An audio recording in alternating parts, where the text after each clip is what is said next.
Sabir bro साहब, आप बताएं बुकला तहरीक पर आपकी क्या राय है? क्या सुप्रीम कोर्ट आईनी तरमीम को कलअदम करार दे सकती है सर?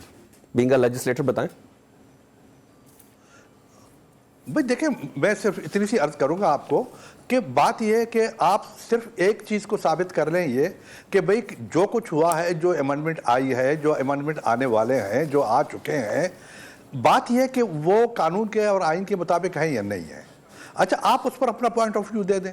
अच्छा, बात यह कि वाई लॉयर्स, वकील क्यों किस बात पे वकील जो है ना वो कि जी कि हम एहतजाज पे जा रहे हैं, हम ये कर रहे हैं, हम वो कर रहे हैं, इस थ्रेट का और इस ब्लैकमेलिंग का फ़ायदा उनको क्या मिलेगा?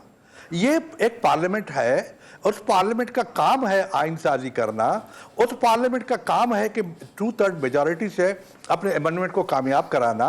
अगर पार्लियामेंट का इख्तियार नहीं है, अगर वो 2/3 मेजॉरिटी नहीं हुई है तो उस पर आप बात कर लें।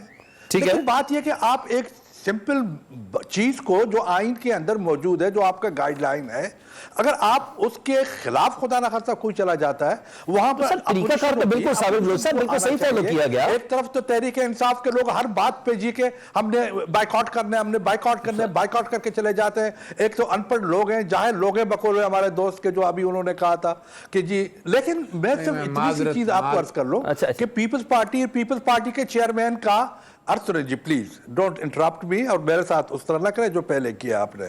अच्छा, बात यह है कि आप, मेरे चेयरमैन ने, मेरी पार्टी ने, हमने सिर्फ एक बुनियादी चीज तय कर लिया था कि ये कानून के मुताबिक, ये आइन के मुताबिक इस अमेंडमेंट को हम लाएंगे for the interest of the people. ठीक है। अच्छा, और दुनिया की कोई ताकत हमें रोक नहीं सकती। अच्छा, दूसरी बात यह है कि हमने कोशिश करेंगे अपनी पूरी कि इसको कंसेंसस की बुनियाद पे ले आए। तहरीक इंसाफ भी आए, JUI भी आए, मुस्लिम लीग भी आए, पीपल्स पार्टी भी मौजूद है। अगर खुदा न खासा अगर कंसेंसस की बुनियाद पे नहीं, वो जिस तरह मैंने आपसे अर्ज किया था कि यानी इवन 70s में आप देखें भुट्टो साहब ने, और तो कोई बात नहीं की, वो कॉन्स्टिट्यूशन असेंबली भुट्टो साहब ने शेख मुजीब प्रोटोकॉल पूरा सही फॉलो किया गया, आप आए, वो आइन के मुताबिक फॉलो किया गया। ये 26वीं आईनी तरमीम उसी तरीके से आई है, लेकिन उसके कंटेंट पे एतराज है। प्लीज जी सर, टू मी, समझे ना आप, लिसन टू मी, आप डोंट इंटरप्ट इन बिटवीन, आप अपने टाइम पे वक्त पे जब बात कर ले, बहुत सुन चुके सर। मैं क्वेश्चन रेस कर सकता हूं आपको। बात यह कि उन्होंने ये कहा था भुट्टो साहब ने कि जी 6 पॉइंट्स की बुनियाद पे आपने जो इलेक्शन लड़ा है वो एक लीगल तरीकेकार है सेपरेट होने का।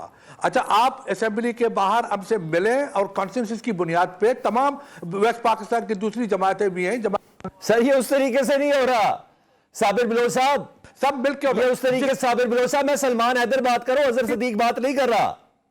आप मेरी बात सुने, समझ नहीं आई। मैं आप मेरे पास जवाब है इनकी नहीं, आप सबर करें अजहर भाई, जब तक मैं अजहर नाम नहीं लूंगा आपने बीच में नहीं बोलना। साबिर बिलो साहब, मेरी आवाज आ रही है अब तक? सर मेरा क्या हुआ जिसको मैं आ रहा हूं आप इसके बाद आपके पास ही आ रहा हूं। अजहर भाई, साबिर भाई, मेरी आवाज आ रही है? जी आ रही है। साबिर भाई, मेरा सवाल यह है कि जिस तरीके से 26वीं आईनी तरमीम आई, उस पर कोई एतराज नहीं, पूरे कानून को, प्रोटोकॉल को फॉलो किया, किसी ने नहीं डिग्गी शिग्गी वाली, हम कोई बात पे नहीं बोल रहे। काजी साहब का एहसान, इधर से मौलाना फजलुर रहमान साहब का एहसान, सब चीजें कानून के मुताबिक हुई, हम समझ लिया। उसके कंटेंट पे एतराज है सर, ये चीज कह रहा हूं कि आप समझते हैं कि सुप्रीम कोर्ट इसके ऊपर कोई एक्शन ले सकती है? मेरा सिर्फ इतना सिंपल सा सवाल है सर। आप मुझे जवाब दे दें ना मेरी बात पे। आप मुझे जवाब दे दें जी सर, कि अगर आप समझते हैं कि अभी वो तरीकेकार ठीक नहीं था, ठीक है, तरीकेकार क्या होता है? एक, आप मेरी अर्थ सुनें, तरीकेकार जो भी हो, आइन में ये दर्ज है कि इट्स ओनली 2/3 मेजॉरिटी। 2/3 मेजॉरिटी से बिल्कुल सही चीज को असेंबली ने कामयाब किया, पास, ठीक है, जो सेनेट और नेशनल असेंबली ने मिलकर। अच्छा, ठीक है, यानी आइन में 2/3 मेजॉरिटी, और 2/3 मेजॉरिटी से आइन में कोई भी चीज शामिल की जा सकती है, तो जबरदस्त हो गया। कौसर काज़मी साहब, आप जरा बता दें। सदीक साहब, आपने नहीं अभी बात करनी, मैं आपके पास आ रहा हूं। पहले मैं वहां से बताऊंगा ना जहां से मैंने छोड़ा था। जी, आप वहीं से शुरू करें, मुझे बताइए सर। जी, पता है क्या हुआ? अदालतों में मसला ये था ना कि जब उनको वहां पे पेश किया जाता है तो अदालतों से उनको छोड़ दिया जाता है। यही तो हमारा एतराज था कि भाई वो साकिब व खोसा की जो बाकियात थी वो आज तक वहां पे मौजूद थी। तमाम तर चीजें, सबूत जब मुहैया किए जाते थे। अभी पंजाब कॉलेज में क्या हुआ था?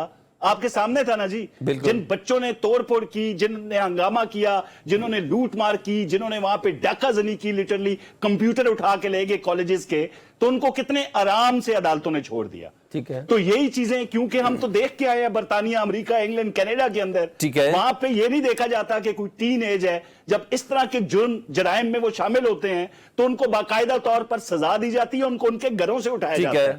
آج تک یہ جو باقیات تھی نا سلمان, انہوں نے واقعتاً ان کی سہولت کاری کا آج تک وہ مظاہرہ کرتے رہے ہیں. اب ہم امید کرتے ہیں کہ اس 26ویں آئینی ترمیم کے بعد کئی چیزوں میں آپ کو تبدیلی نظر آئے گی, اور بہت جلد جو سانحہ 9 مئی میں انوالو لوگ تھے جو, ان کو بھی سزائیں ملتی ہوئی نظر آئے گی, کیونکہ اس 27ویں ترمیم پہ آ جانا. کوثر قاضوی صاحب, 27ویں ترمیم کی کیوں ضرورت محسوس ہو رہی ہے؟ کیا ہے, کون سا ایسا ٹارگٹ ہے جو دیکھیں آئین کا استحقاق آپ تسلیم کرتے ہیں یا نہیں کرتے؟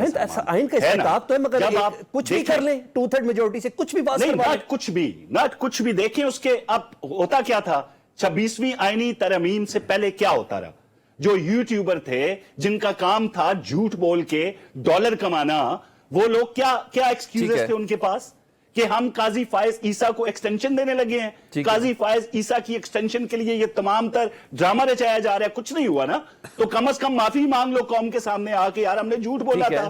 اب ہم اگر ججز کی تعداد بڑھا رہے ہیں, اگر آپ اس پہ اعتراض کرتے ہیں تو کیا اعتراض ہوگا کہ یار یہ من پسند فیصلے لینے جا رہے ہیں جس طرح ماضی میں ہوتا رہے. آپ نے ماضی میں نہیں دیکھا کہ کس طریقے سے سہولت کاریاں ہوتی رہی عدلیہ کے اندر, ثاقب نثار ہوں, کھوسا ہوں یا دیگر ہوں, جو کچن میں عمر ایوب کا کام نہیں ہے نا سر یہ جج بنانا. سر یہ جو ججز کے انٹرویوز لینا یا ججز کے تشکیل کرنا عمر ایوب کا کام تو نہیں ہے نا سر, فاروق اسنائی کا کام تو نہیں ہے. چلے وہ تو تھوڑے قانون دان ہیں. مجھے ذرا بتا دیں, آلریڈی وزیر قانون آپ کا ہے سپریم جوڈیشل کونسل میں, اٹارنی جنرل آپ کا ہے سپریم جوڈیشل کونسل میں, یہ چیزیں باقاعدہ طور پر گرے شیڈ کے اندر آ رہی ہیں کہ بھائی جس بندے کی حکومت کی, اپوزیشن کی, تمام جماعتوں کی سلمان نمائندگی, دیکھیں اس میں چیف جسٹس بھی ہیں, رائٹ, اس کے اندر بار کا بندہ بھی ہے. ٹھیک ہے, یہ سارے قانونی امور, قانون سے جانکاری رکھنے والے لوگ ہیں.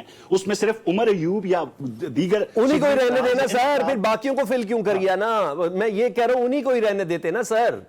میں یہ کہہ رہا ہوں پارلیمان کو اگر کوئی عزت مل رہی ہے سلمان, تو اس پہ اعتراض تو نہیں ہونا چاہیے. وزیر قانون بھی تو پارلیمان کا ہی تھا. اچھا آل رائٹ دین, میں اظہر صدیق صاحب کے پاس آ جاؤں, آپ کی اجازت ہے کوثر بھائی؟ جی اظہر بھائی بالکل جائیں سر. تحریک انصاف کے اندر کیا ہو رہا ہے سر, عاطف خان اور پھر یہ ساری چیزیں کیا ہو رہی ہیں؟ اب میں نے آپ پہ کلوزنگ دینی ہے. اچھا, میں صابر بلوچ صاحب کو شاید آئین نہیں آتا, انہیں چاہیے تھا انہیں اردو, انگریزی, فارسی میں جماعت کے بارے میں جاہلوں کے لفظ تو استعمال کر دیے. جاہل ہارے کو پتہ ہے کون سی جماعت کے اندر موجود ہیں, وہ مناسب نہیں لگتا. اتنے سینئر پولیٹیشین کو بھی بڑا احتیاط سے لفظ استعمال کرنے سے. اب آئیں آگے. آپ ان ریٹن کانسٹیٹیوشن میں نہیں بیٹھے کہ برطانیہ میں آپ دن کو رات کہہ دیں, رات کو دن کہہ دیں, عورت کو مرد کر دیں. یہاں پر کانسٹیٹیوشن سپریم ہے. یعنی آج ایک پارلیمنٹ میں ترمیم کریں کہ جناب سانس لینا بند کر دیں گے ہم, کیا یہ ترمیم کر سکتی ہے پارلیمنٹ؟ کیا مرد کو عورت, عورت کو مرد بنا سکتی ہے؟ نہیں بنا سکتی. عدلیہ کی آزادی کو یہ پارلیمنٹ ختم نہیں کر سکتی. یہ ڈاکٹرائن آف بیسک سٹرکچر ہے, گرانڈ نارم ہے. یہ کوئی جسٹس قاضی فائز صاحب نے جو سہولت کاری کی ہے نا آرٹیکل 63 کے اندر, یہی اسی کی پارلیمنٹ نا. اس 2/3 میجورٹی کا یہ مطلب نہیں کہ اس کے اندر کوئی بھی ترمیم کی جا سکے, یہ بیسک ڈاکٹرائن کے خلاف ہے.